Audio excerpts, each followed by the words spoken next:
Olá pessoal, sejam todos muito bem-vindos a mais uma live do nosso projeto 1947. Eu sou Larissa Lira, criadora e mentora do projeto Aconselhar, do curso Conselheiro Pro. E hoje, atendendo aqui a muitos pedidos de colegas, conselheiros e conselheiras tutelares, a gente vai falar um pouquinho aqui de algumas das características do conselho tutelar.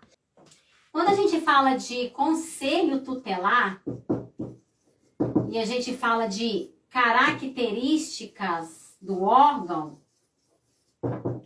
a gente começa vendo as principais características lá no artigo 131. Então, o artigo 131 do ECA, ele traz ali algumas características muito importantes do órgão. Então, vamos lá. O que diz o 131? Quem tiver com o estatuto aí, pega na mão, vamos seguindo aqui, tá bom? O 131, ele fala que o Conselho Tutelar, ele é um órgão.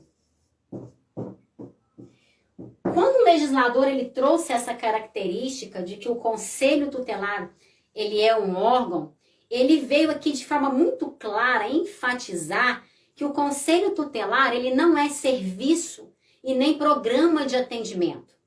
Então, a primeira característica do Conselho Tutelar é que ele é um órgão. E ele é um órgão requisitor de serviço, requisitor de demandas. Então, se ele é um órgão, ele não pode ser serviço e nem programa de atendimento. Com essa primeira característica, a gente já mata aqui muitos equívocos e muitas distorções que a gente vê aí no dia a dia de trabalho de vocês. Porque a partir do momento que você é um órgão, que você é um órgão requisitor de serviço, você não pode ser o órgão executor de serviço. E o que a gente vê no dia a dia de trabalho de vocês? Os conselhos tutelares sendo ali coagidos, sendo determinados a executarem serviços ou programas de atendimento. E por que isso sempre vem acontecendo? Porque isso é uma cultura, pessoal, está enraizada desde a criação do estatuto. Criou-se uma ideia de que o conselho tutelar ele tinha características muito próximas à da assistência social. Então, confundiu-se muito o trabalho do conselho tutelar com o trabalho da assistência social. E a gente precisa ir aos poucos quebrando esses paradigmas. Então, primeira característica do conselho tutelar, ele é um órgão. Se ele é um órgão, ele não pode ser um serviço e nem um programa de atendimento. Então, quando vocês forem determinados, coagidos a executarem um serviço, um dos artigos que vocês vão utilizar para fundamentar e para embasar é o 131, ok? Então, Conselho Tutelar, primeira característica, ele é um órgão, ok? Então, o Conselho Tutelar, ele é um órgão. Então, se ele é um órgão, ele não pode ser um serviço e nem um programa de atendimento. O Conselho Tutelar, ele é um órgão, e ele é um órgão permanente.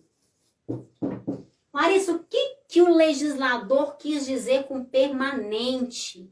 Pessoal, a gente sabe que na maioria das leis municipais, tem-se a exigência de que o Conselho Tutelar deva trabalhar 24 horas, de forma ininterrupta. Então, houve um equívoco muito grande na criação dessas leis para dizer que o Conselho Tutelar que ele tem que trabalhar 24 horas. Justamente trazendo esse equívoco por conta dessa característica aqui, o fato dele ser permanente. Mas a permanência que está aqui, que o legislador quis enfatizar e trazer, é que este órgão, uma vez criado, ele não pode deixar de existir, ele é permanente.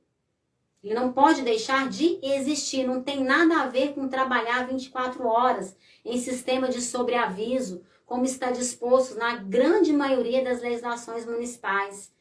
Então, foi um equívoco muito grande do legislador quando ele foi lá fazer, né, o projeto de lei ali, as leis municipais, para estabelecer ali o trabalho do Conselho Tutelar, colocar o Conselho Tutelar como um órgão para trabalhar de forma permanente, sendo essa permanência 24 horas. Então, é um grande equívoco, infelizmente. A gente se depara com essa realidade na mais de 90% das leis municipais constam que o Conselho Tutelar tem que trabalhar 24 horas em sistema de sobreaviso, alguns chamam de plantão. Mas não tem nada a ver com trabalhar 24 horas. Essa permanência não tem nada a ver com trabalhar 24 horas, e sim que é um órgão que, uma vez criado, não pode deixar de existir. Ok? Então vamos lá. Conselho tutelar é um órgão, portanto não é um serviço nem um programa de atendimento. É um órgão permanente, ou seja, uma vez criado não pode deixar de existir. E também fala que ele é um órgão autônomo. Ai, aqui existe muitos equívocos. Muitos equívocos. Eu quero chamar muito atenção para isso aqui, porque olha o seguinte, pessoal. Conselho tutelar, um órgão autônomo. Isso aqui não são só os conselheiros e conselheiras tutelares que confundem, não, tá? Os gestores confundem, secretários confundem, vereadores confundem, muitas pessoas confundem essa característica aqui de autônomo. Pessoal, essa autonomia aqui que o legislador concedeu ao Conselho Tutelar é autonomia nas suas decisões. Autonomia nas suas decisões. Essa característica autônomo aqui não tem nada a ver com o trabalhador autônomo da CLT. Por que que não tem? Porque o trabalhador autônomo, ele não tem que cumprir horário, carga horária. O conselho tutelar, o conselheiro tutelar, ele tem que cumprir carga horária de trabalho. Ele tem local para trabalhar, ele tem carga horária para cumprir. O profissional autônomo, o trabalhador autônomo, ele não tem essa característica. Ok? Então, aí tem uma diferença muito grande. Não tem nada a ver dizer que o conselheiro tutelar, ele é autônomo, então ele pode chegar a hora que quer, ele pode fazer o que quer, se o dia que ele não quiser trabalhar, ele não vai. Não tem nada a ver com isso, pessoal. Não confundam essa característica de ser um órgão autônomo com o trabalhador autônomo da CLT, ok? Não tem nada a ver. Essa autonomia aqui, que foi dada pelo legislador ao Conselho Tutelar, está relacionada às suas decisões. Então, o Conselho Tutelar, ele é um órgão que tem autonomia nas suas decisões. Tanto é que as decisões do colegiado só podem ser revistas a pedido da parte interessada ao juiz. A única autoridade competente que existe para reformar uma decisão do colegiado é só o juiz. O prefeito não tem, o vereador não tem, o secretário não tem, o CREAS não tem, mas ninguém tem. Ok? E isso se alguém que se sentiu lesado, digamos assim, por uma decisão do colegiado, pedir ao juiz. Ok? Pessoal, nós sabemos que todas as decisões do Conselho Tutelar, elas partem do órgão colegiado. Que decisões são essas? São as decisões para a aplicação de medidas. O que o Conselho Tutelar faz? Ele é um órgão requisitor de serviços em diversas áreas. Está lá no 136, inciso 3º, a linha A. Além disso, lá no 136, inciso 1, fala o quê? Que o Conselho Tutelar, qual que é a atribuição do Conselho? Atender crianças e adolescentes, podendo, para tanto, aplicar as medidas de proteção do 101, dos incisos 1 ao 7º. Então, o Conselho Tutelar, quando eu falo em Conselho Tutelar, eu estou falando no colegiado. Todas as decisões partem do colegiado. Não existe decisão unilateral dentro do Conselho Tutelar. É muito comum ver conselheiro e conselheiro tutelar por aí fazendo o que dá na cabeça, da vontade deles, não passam aquilo no colegiado, não tem reunião colegiada, não existe discussão ali para aplicação de medidas, e isso é uma falha muito grande dentro do Conselho Tutelar. Então, quando a gente fala que autonomia nas decisões, é nas decisões, nas aplicações das medidas. Quais as medidas que serão aplicadas naquele caso ali em concreto que foi apresentado, quais as decisões que o colegiado decidiu aplicar. Quais são as medidas de proteção, pessoal, que o Conselho Tutelar pode aplicar? Criança e adolescente, 101 dos incisos 1 ao 7º. Pais ou responsável, 129 dos incisos 1 ao 7º. Bora lá? Então bora. Então vamos lá, ó. Conselho Tutelar é um órgão, portanto não é serviço nem programa de atendimento. Então aí vocês já vão matar muitos equívocos, muitas distorções. Segundo, é um órgão permanente, ou seja, uma vez criado, não pode deixar de existir. Nós vamos ter que debater muito essa questão, precisamos cobrar muito isso, mudanças nas leis municipais, mas só vai começar a acontecer a partir do momento que nós tivermos conselhos tutelares por todo o Brasil, empoderados, dotados de conhecimento, que vão conseguir debater e que vão ter argumentos para isso, ok? A ideia desse projeto Aconselhar é justamente levar isso para vocês. Vocês, além de conseguirem adquirir conhecimento legal, que vocês consigam também ter empoderamento, desenvolvimento pessoal. Então, bora lá. Outra característica do Conselho Tutelar, além de ser um órgão permanente, além de ser um órgão autônomo, é não jurisdicional. Eita, lerê, aqui também eu vou te falar, viu? Tá difícil. Pessoal, o Conselho Tutelar não é órgão que faz parte do Poder Judiciário. Vou repetir, o Conselho Tutelar não faz parte do Poder Judiciário. O Poder Judiciário é um órgão, ele tem lá o juiz, tem promotor, tem defensoria, tem equipe técnica, tem oficial de justiça, eles têm os serventuários deles lá. Nós não podemos admitir que os conselhos tutelares sejam usados pelo Poder Judiciário, porque existe escassez de profissional lá, de técnicos para trabalhar, eles querem usar o Conselho Tutelar para fazer o trabalho que é dos serventuários da Justiça. Precisamos começar a exercer o poder do não, dizer não para isso. O Conselho Tutelar, ele não é extensão do Judiciário, ele não é extensão da delegacia, não é extensão da secretaria, nem do Ministério Público, ok?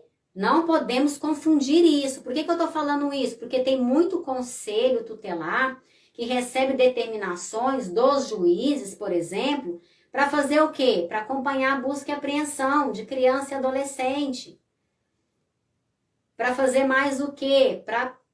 O juiz determina que o Conselho Tutelar transporte uma criança ou um adolescente, por exemplo, que estava institucionalizado para outra cidade. São grandes equívocos. Não cabe ao Conselho Tutelar executar serviços e nem programas de atendimento. Não cabe ao Conselho Tutelar fazer visita assistida, relatórios técnicos. Por que eu estou falando isso? Porque tem muitos juízes por aí exigindo que o Conselho Tutelar faça visita assistida em ações de guarda, por exemplo. Essa demanda é da equipe técnica da vara que está solicitando. É para isso que tem assistente social, é para isso que tem psicólogo. Se o juiz entendeu necessário a determinação por meio de mandado judicial que fosse feita uma busca e apreensão de criança ou adolescente, quem tem que cumprir essa busca e apreensão é o oficial de justiça. Se o oficial de justiça entende necessário que um técnico o acompanhe, que ele então solicite ao juiz que libere um técnico da sua vara para que o acompanhe nessa diligência, mas não cabe ao Conselho Tutelar. Por que criou-se essa ideia? E a gente precisa começar, pessoal, a se posicionar. Mas para posicionar, nós precisamos de 3 pilares importantes. Já falei isso aqui. Quais são os 3 pilares do posicionamento? Conhecimento, coragem e comunicação. Não adianta vocês quererem posicionar se vocês não têm conhecimento. Porque vocês vão ter que debater. Para isso, vocês precisam conhecer. E para isso, vocês vão ter que ter coragem, porque é um desafio. Você vai debater ali com uma autoridade. Você vai ter que se posicionar. É autoridade com autoridade. E você vai ter que ter uma boa comunicação. Uma comunicação persuasiva.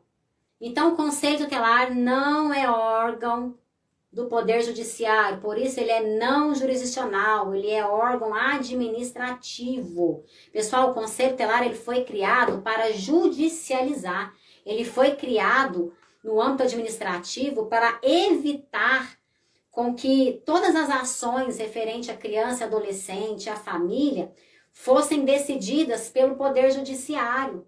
A ideia do legislador era que as decisões no âmbito administrativo fossem resolvidas pela rede de proteção, para que essas questões fossem resolvidas e não judicializadas. A judicialização, desculpem, é o último caso, ok? É somente quando não surte efeito todo o trabalho desenvolvido pela rede de proteção, pelo sistema de garantias de direito, certo?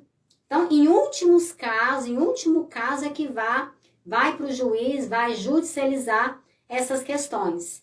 Então, é muito importante vocês entenderem o seguinte: é órgão, não é serviço nem programa de atendimento, é permanente, ou seja, não pode deixar de existir, uma vez criado, permanece, é autônomo nas suas decisões, tem autonomia para tomar as decisões que acharem pertinentes, tanto que as suas decisões só podem ser revistas a pedido da parte ao juiz. Então, só o juiz pode, a pedido de alguém, né, interessado, modificar uma decisão do colegiado, mais ninguém, ok? E ele é um órgão não jurisdicional, ou seja, ele é um órgão administrativo, ele não faz parte, ele não está vinculado ao Poder Judiciário, portanto, não é cabide do Poder Judiciário, não é porque o Poder Judiciário não tem os profissionais capacitados ou competentes ou em números para desempenhar ali as ações, que ele vai usar o Conselho Tutelar para isso, tá certo? Nós precisamos entender que cada órgão na sua função. O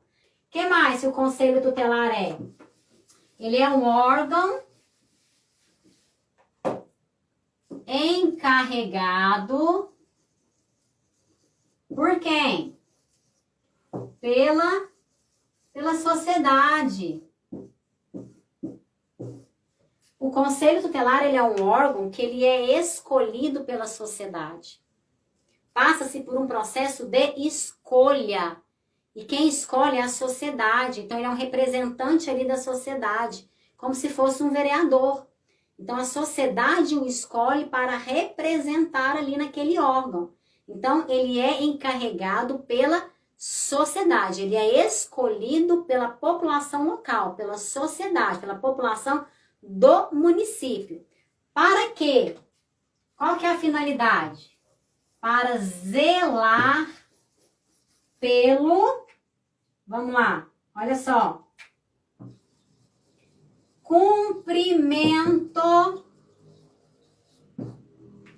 pelo cumprimento dos direitos da criança e adolescente. Por que eu coloquei cumprimento aqui em destaque? Uma coisa é zelar pelo direito, outra coisa é zelar pelo cumprimento do direito. É diferente. Quem zela pelo direito são pais ou responsável. Agora, zelar pelo cumprimento do direito, que está aqui como uma característica do Conselho Tutelar, é o quê? Exigir de quem tem que fazer que faça. Então, a gente se remete lá ao artigo 98, né? Ameaça ou violação de direitos, seja pela sociedade ou pelo Estado, por abuso, falta dos pais, em razão de sua própria conduta, não é isso?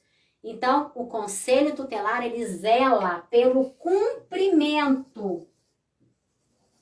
Ou seja, ele zela para que quem tem o dever de cumprir, de garantir, que faça. Mas não é ele quem tem que zelar por esse direito. Chegou o momento de nós começarmos a conscientizar a sociedade de que ela também deve garantir direitos e defender direitos. Nós precisamos começar a empoderar os pais ou responsáveis a garantir os direitos de seus filhos. Porque estão começando a transferir tudo para o Conselho Tutelar. E não é dessa forma. Nós não podemos retroceder, nós não podemos admitir essas questões. Nós precisamos orientar os pais de que a eles cabe o dever de guarda, sustento e educação dos filhos. É deles o dever de proteger, de livrá-los de questões de risco, situações de vulnerabilidade. É dever dos pais. É dever dos pais prover ali o sustento físico dos filhos. É deles. Eles detêm o poder familiar. É dos pais, é da família primeiro. Pessoal, pensem só comigo, olha só. O legislador, ele é muito inteligente. Lá no 227 da Constituição Federal, fala lá o que? É dever da família, sociedade, do Estado. Olha para você ver a ordem. Por que que no direito, nas leis, nos códigos, tem lá parágrafo 1º, 2º, 3º, inciso 1, inciso 2, existe uma questão lógica. É uma questão lógica, é uma ordem. Então, quando tá lá, é dever da família, sociedade, Estado, existe uma ordem a ser cumprida. Quem deve, primeiramente, garantir os direitos dos filhos, ou da criança ou adolescente, é a família. Depois vem sociedade. Família e sociedade não deu conta, vem quem? Vem o Estado. E nós precisamos começar a conscientizar as famílias, a sociedade, de que a intervenção do Estado na vida delas, na decisão da vida delas, não é o melhor. Elas precisam se sentir fortes, empoderadas, para elas conseguirem decidir por elas, pelos filhos delas. Então é muito importante que nós, nos atendimentos, passamos essa ideia para os pais, para que eles serão atendidos por nós ali.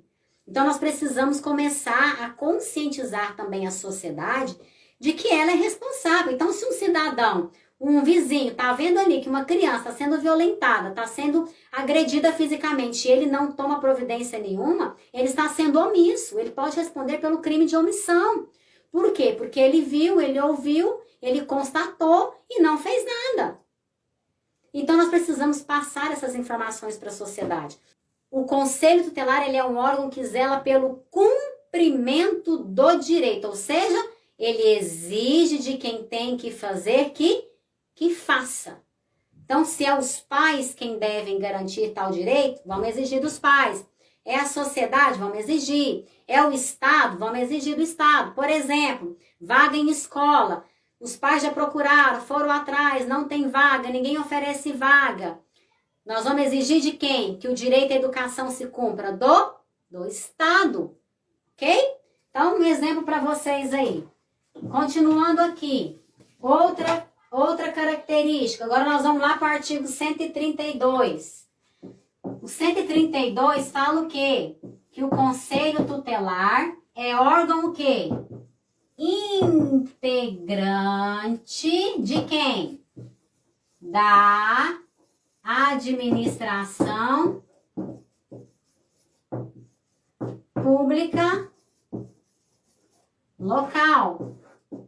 Ou seja, o Conselho Tutelar, ele é órgão integrante da administração pública. Quem que administra o município? Beleza, quem que administra? Prefeito. Então, vamos lá. O que acontece na maioria das leis municipais? Em que órgão o Conselho Tutelar geralmente está vinculado? Na maioria aí das leis municipais dos municípios, o Conselho Tutelar ele está vinculado a quem? Secretaria de Desenvolvimento Social, não é isso? E aí está o grande erro, aí está o grande equívoco. Por quê? Porque, escutem o que eu vou falar, anotem isso aqui. Assistência social é serviço essencial. Assistência social é serviço essencial. Conselho Tutelar não é serviço essencial. Conselho Tutelar é órgão. Ele não é serviço essencial. Anotem isso aí. Serviço essencial é a assistência social, é a segurança pública, é a educação, é a saúde. Beleza? Então vamos lá, presta atenção aqui. O Conselho Tutelar é órgão integrante da administração pública local. Portanto, se o Conselho Tutelar é órgão da administração pública local, o Conselho Tutelar deveria estar vinculado diretamente a quem? Ao executivo. Ao executivo e não à Secretaria de Assistência Social. Então, o Conselho Tutelar,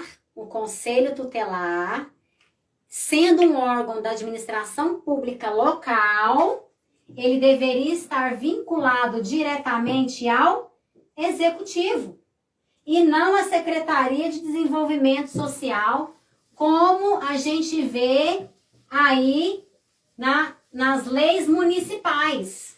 Isso é um grande equívoco. Isso é um grande erro. Por quê, Larissa? Porque estão sempre confundindo o Conselho Tutelar como um serviço, como um programa de atendimento. E nós sabemos que o Conselho Tutelar não é serviço e nem programa de atendimento. Então, nós precisamos lutar aqueles municípios que ainda têm Conselho Tutelar vinculado à Secretaria de Desenvolvimento Social, lutar para que saia da Secretaria de Desenvolvimento Social, que é serviço essencial, e vá para o executivo. Seja vinculado ali ao executivo. Ok? Outra coisa aqui. O 132 fala que o Conselho Tutelar ele é composto por 5 membros. Vejam bem, é 5, não é 4, não é 3, é 5. 5 membros formam o colegiado. Então, são 5 membros que formam o colegiado. Então, o Conselho Tutelar, ele não pode trabalhar com menos de 5 membros. Eu já vi aí colegas me mandando mensagem de tudo quanto é lugar do Brasil, falando que tem meses, estão trabalhando com 4, estão trabalhando às vezes com 3, porque a prefeitura não sei o quê, não quer pagar o salário para quem vai substituir, quem saiu de férias ou quem saiu de licença. Pessoal, isso é um grande equívoco. A gente não pode trabalhar dessa forma, não. Certo, gente? Não podemos trabalhar dessa forma. Não dá. Conselho Tutelar é formado por 5 membros. São os 5 membros que formam o colegiado. As decisões são do colegiado. Não existe decisão unilateral de conselheiro A de conselheiro B. Parem de se arriscar demais. Eu vejo muito conselheiro e conselheira tutelar aí tomando decisões de forma unilateral, fazendo o que não deve fazer, ok? E na hora que sofrer um processo administrativo e tudo mais, a responsabilidade é o colegiado que vai responder. Então, precisa ter responsabilidade nisso aí. Outra coisa, o Conselho Tutelar é composto por 5 membros para mandato de quantos anos? Mandato de 4 anos. E por que eu quero enfatizar isso aqui? Porque se o Conselho Tutelar, o conselheiro tutelar, ele passa por um processo de escolha, ele passa ali por todas as etapas, ele é aprovado, ele se torna um membro do colegiado, ele tem o direito de exercer um mandato de 4 anos, portanto, ele é uma autoridade no município. Ele é uma autoridade. Por que ele é uma autoridade? Ele tem posse, ele é empossado para exercer um mandato de 4 anos. É igual o vereador. O vereador ele é empossado, ele tem mandato de 4 anos. O prefeito também é empossado, tem mandato de 4 anos. E ambos são o quê? Uma autoridade. O conselheiro tutelar é a mesma coisa. Ele é uma autoridade no exercício da sua função. Por quê? Porque tem mandato e porque é empossado. Outra coisa aqui importante, uma característica que eu acho importante também, tá lá no 135. O que o 135 fala? Que o exercício efetivo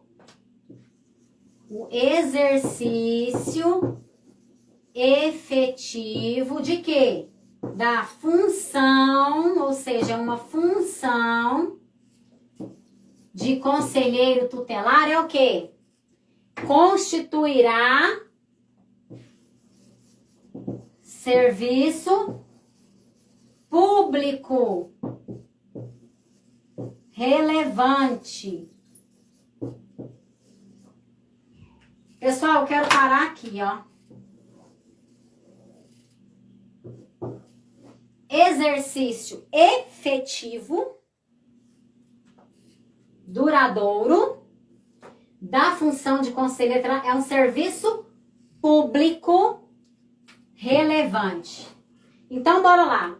Nós sabemos que na grande maioria das leis municipais, o conselheiro tutelar, no exercício da sua função, ele não é considerado servidor público. Certo? O conselheiro tutelar, no exercício da sua função, na grande maioria das leis municipais, ele não é reconhecido como servidor público. Tem leis municipais que falam que ele é autônomo, tem outras leis que ele fala que ele é só agente político, e a gente encontra de tudo pelo Brasil afora nas leis municipais, ok? E como é que a gente sabe que o conselheiro tutelar, ele na verdade, ele é um servidor público no exercício da função? A própria lei fala, tá aqui, ó, artigo 135, claramente, é um exercício efetivo e é um serviço público relevante. Portanto, o conselheiro tutelar no exercício da função, ele é considerado sim um servidor público. E outra, ele tem habitualidade. O profissional, ele tem habitualidade, porque ele trabalha todo dia, ele tem horário para trabalhar. É o município quem paga o seu salário. Então, está muito claro que o conselheiro tutelar no exercício da função, ele é sim um servidor público. Ele é um servidor público. E nós precisamos começar a lutar por esse direito, de serem os conselheiros e conselheiras tutelares reconhecidos como servidores públicos, no sentido amplo, no exercício da função. Para quê? Para que tenham todos os direitos dos outros servidores públicos. Por que eu estou falando isso? Porque vocês vão olhar que na grande maioria também das leis municipais, para os ônus, ou seja, para os ônus,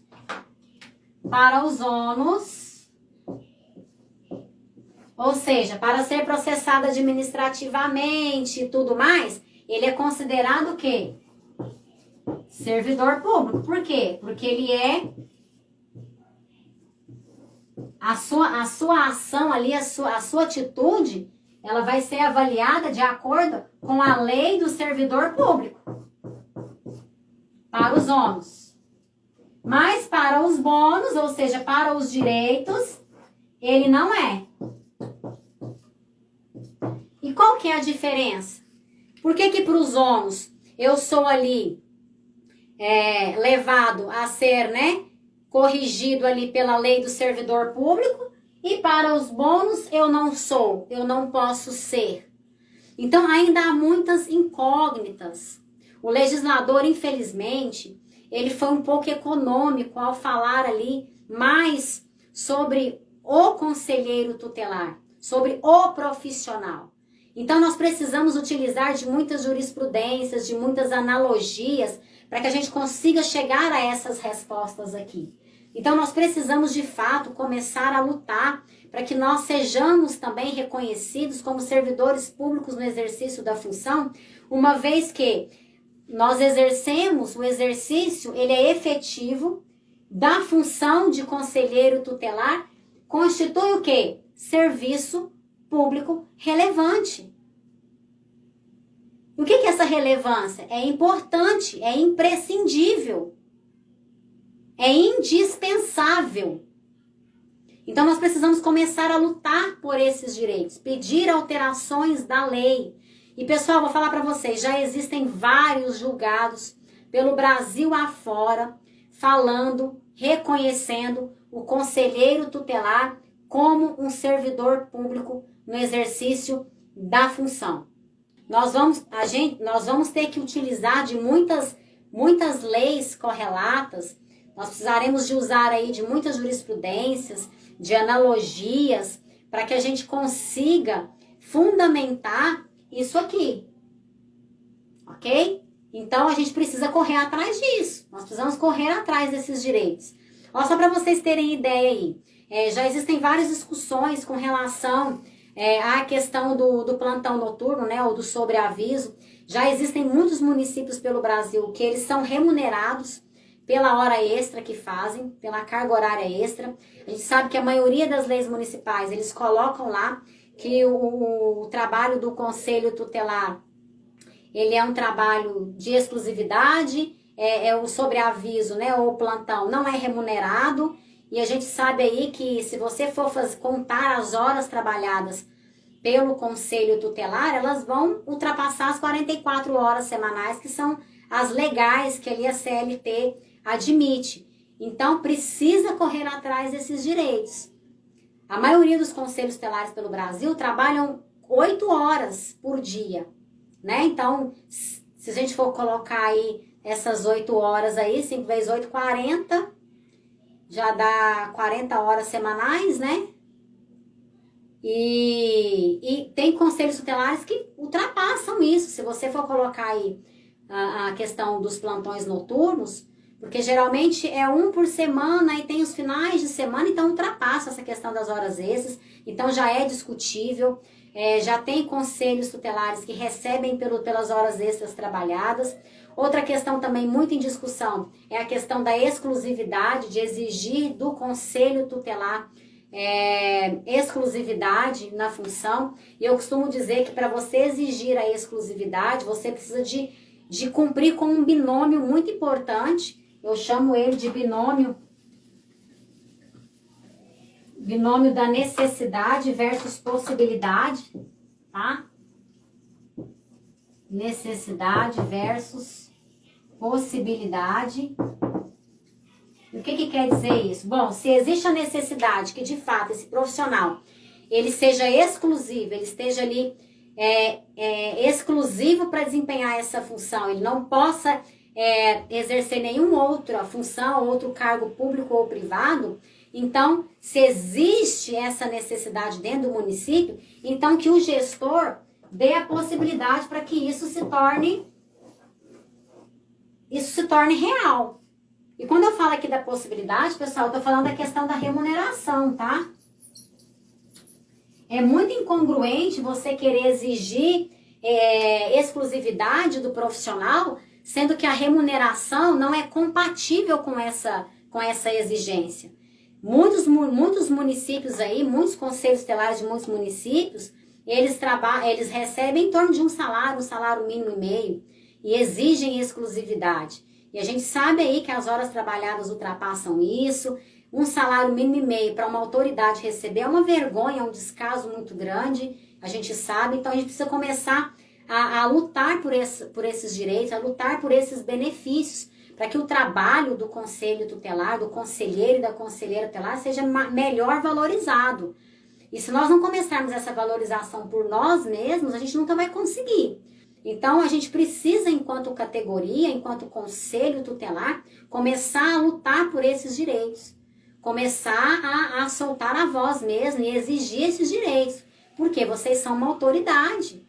Assim como o juiz, assim como o promotor, assim como o vereador, assim como o prefeito.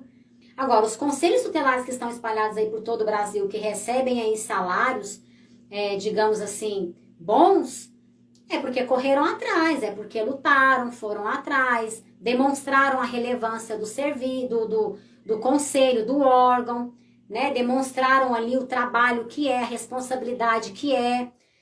Pura e simplesmente, pessoal, se a gente fosse analisar, só por ser um órgão que trabalha com criança e adolescente, já deveria ser muito mais valorizado.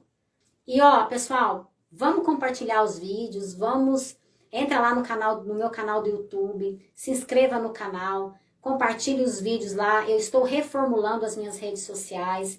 Então, a minha equipe aqui está reformulando, a gente está querendo colocar tudo muito padrão. E a gente tem muitas aulas e muitas lives ainda para subir para o YouTube.